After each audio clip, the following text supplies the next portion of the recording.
Welcome back. I want to let you know that this week, particularly, there's an intensity in the lineup of the way the planets are actually operating with each other. These planets, these forces that are around us and within everything, keep moving, keep changing.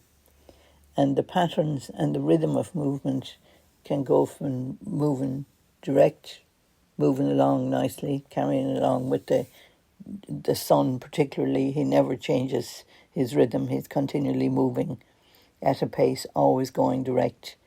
And so the other planets, particularly the outer planets, can move along nicely with the sun for a while, or the direction of the sun for a while, and then it slows down and it stands still, and it goes, or appears to go retrograde, we call it. It appears to be going in a retrograde motion. Now, the way I see that is like you pull an elastic band, and the sun will only allow the orbit of the planets to go a particular direction for a particular period of time, and then they get pulled back into the normal again. So the normal and the natural is what we want happening all the time, but that's not actually what happens all the time. There's this constant movement, sometimes moving out from the sun and going into what we call a shadow space. And when we're separating from the light, it means we're going into the shadow, or we're going into the darkness, or we're going into something to question it again. That we step out. The concept of us, we're all going back to the light anyway. We've come from the light, we've come from the goodness, we're all going back there anyway. But sometimes we want to step out and do our own thing and investigate a little bit further and check out something that might be maybe not the best thing to do, or bring us to an extreme in something that, because of desire, our desires as humans to want to experience something, and then when we've had enough of it, or if it has had enough of us, we get pulled back into having to settle for the norm again. And so this week in particular, Jupiter is in that standstill moment. Now, it's particularly good for, it's been retrograde for quite a long time. It's about to go direct, as we call it. But between the time it's retrograde and going direct, it stands still for a while. It literally nearly sits on the same degree for a period of a few days. And just to clarify about this as well, this happens for about 3 months of every year, that this retrograde motion and going back to the norm again. So, and the same with the Saturn, the outer planets, they're the ones that spends the longest in this retrograde motion, and it only happens about once a year, and for about a period of 3-4 months. So Jupiter's coming to the end of a retrograde time, and it's at a standstill. So it's a very good time for really getting to learn and deeply learn something that you've wanted to know about, or wanted to bring the greater good, or what's for the greater good in a particular area of investigation or an area of learning. Because everywhere Jupiter is going or travelling through, he's bringing learning, he's bringing a higher wisdom.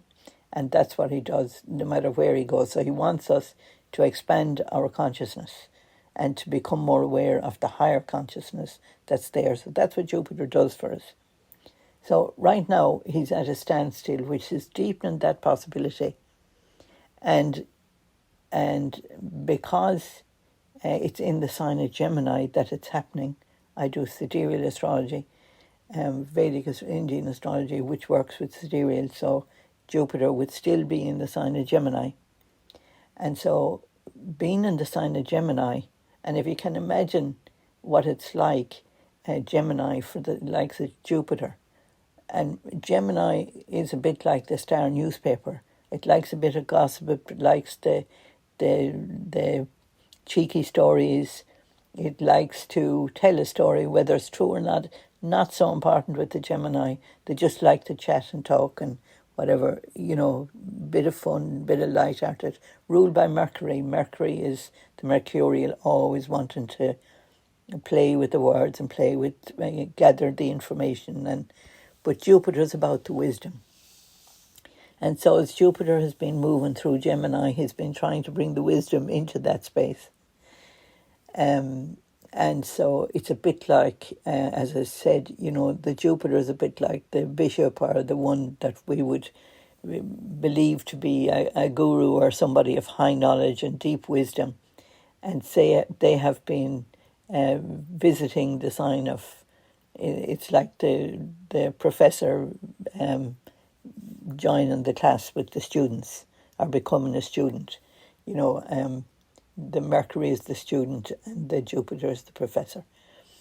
And so the seriousness, the student wouldn't have too much, they like the information, but it's playful information. There's no real depth in it as far as Mercury is concerned.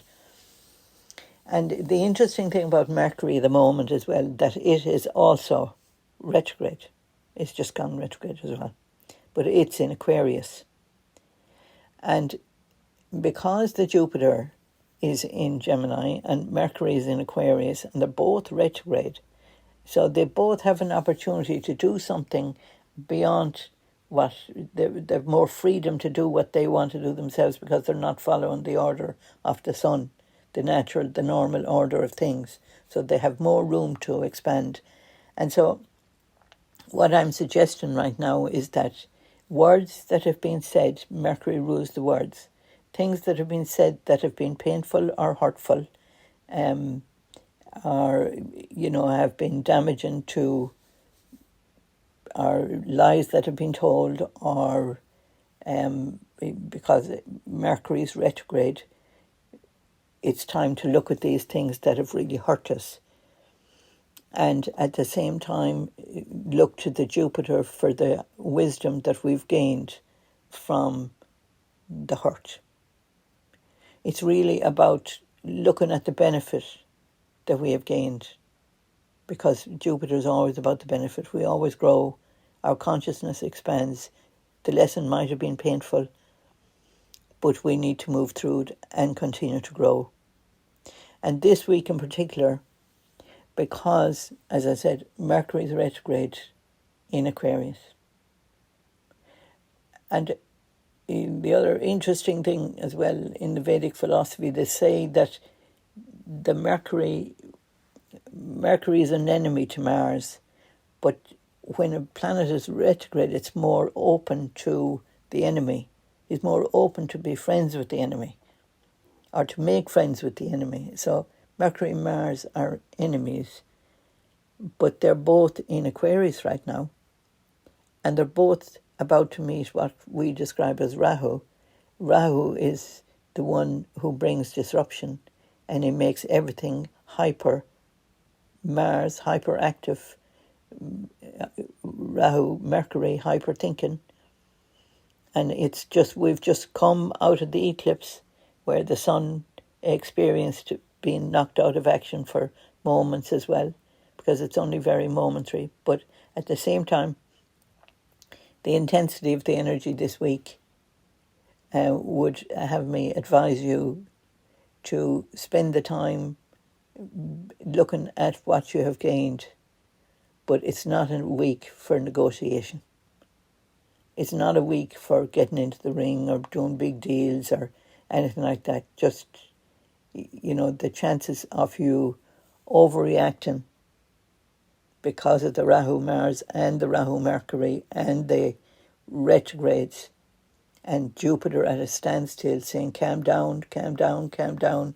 So I would suggest that you stay with the guidance of the Jupiter, to stay with the wisdom, give thanks for what you have, and realize that, you might have been saved You might have wanted something that you didn't get.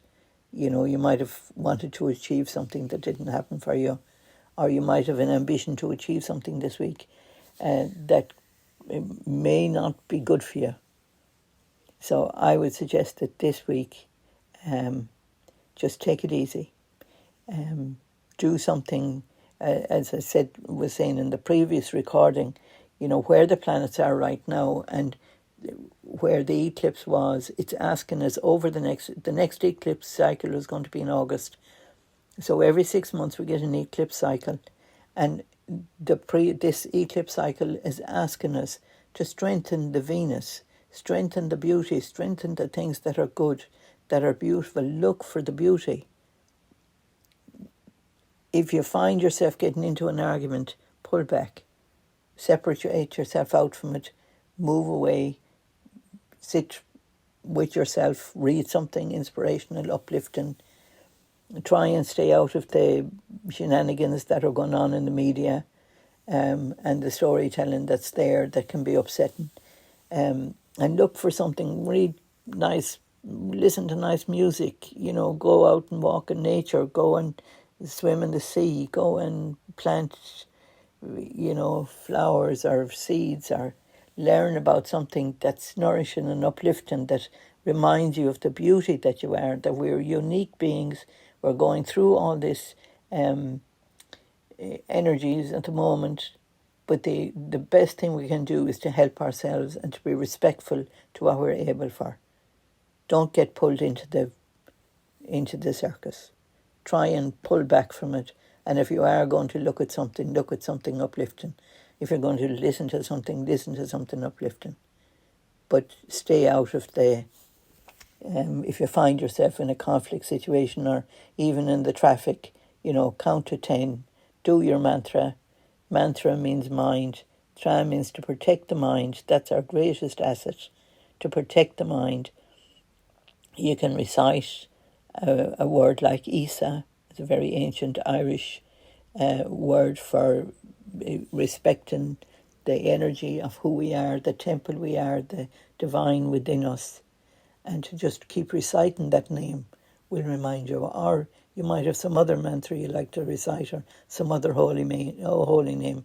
Like the name Isa is the Irish name for Jesus, and so you may be more comfortable with that name, or you may be more comfortable with, Maura or Maria, or,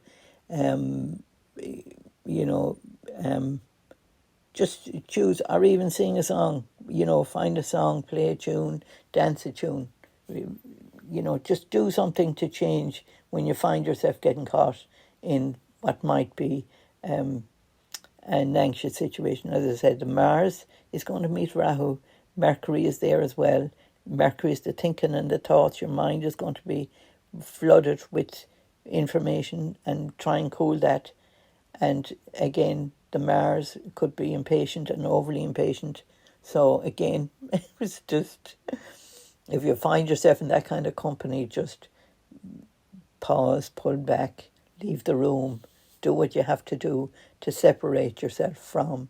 And there could be a lot of sarcasm, criticism forthcoming, just because the energy there of all these characters together this week. Okay? So thanks for listening to me again, and have a good week. But mind yourself, and be grateful for all the good things we have in our lives, especially when this everything. I have to believe there's a higher order.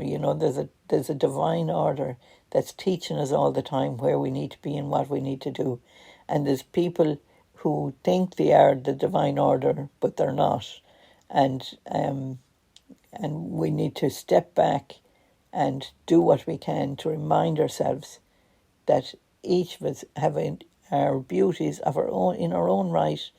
We're entitled to our opinions.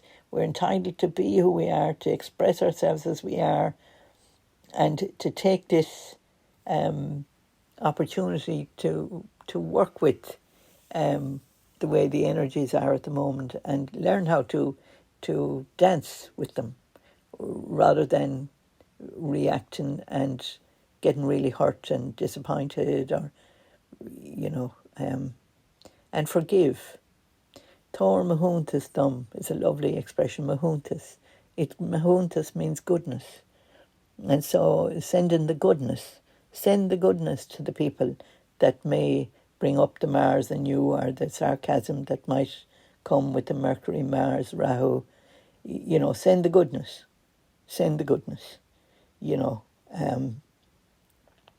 Tor mahuntas. Send the goodness to whatever the situation, even to the television, and send the goodness. It'll all be all right. So thanks for listening to me. Slán go forward.